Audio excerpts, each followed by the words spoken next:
Congressman Tom Price, thank you so much for joining us on the second day of CPAC. Isn't it exciting?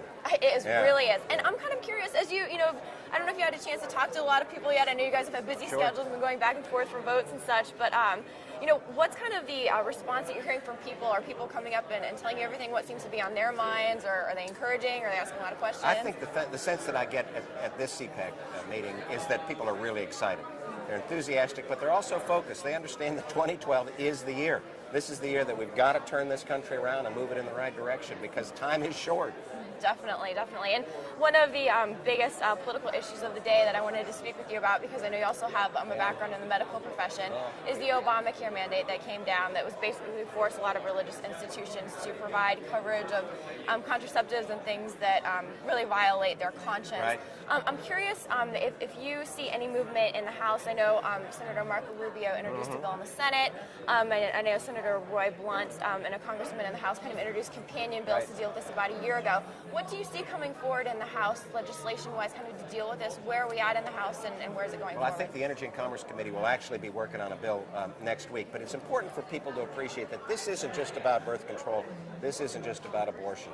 This is about whether or not we as a society are going to give the federal government the power to be able to define what health coverage and health care is for you and your family and me and my family and every single American. And it's simply wrong. So today, yeah, it may be birth control and abortion. Tomorrow, it may be whether or not you get your cancer treated, whether or not you get your diabetes treated, how you're treated, whether or not you can see this doctor or that doctor. So this is the extension of the president's health care bill. This is what he wants. He wants the power. The fact of the matter is that we need to take that power back and give it back to the people.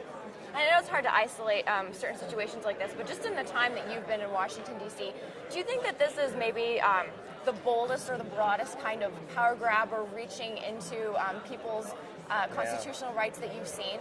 Well, with this administration, that list is long, but I believe this is the most aggressive and most expansive reach of power by the federal government because it reaches every single American, and it reaches those personal decisions that you and your family ought to be making with your doctor.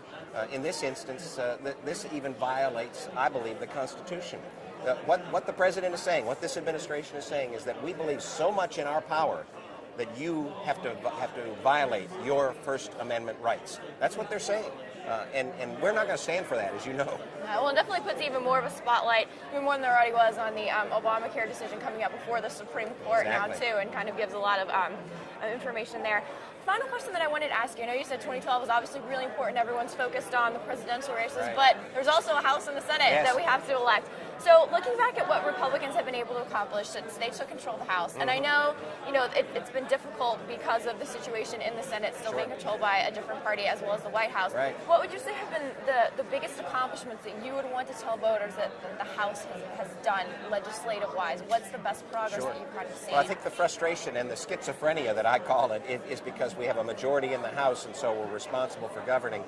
But we have a minority in Washington. You got the do-nothing Democrat Senate over there with Harry Reid in charge, and then you've got the president. So you can't get the initiatives moved as far as you would like and bring them into law. But in terms of the positive things that we've done, what we've done is bring that spending curve down.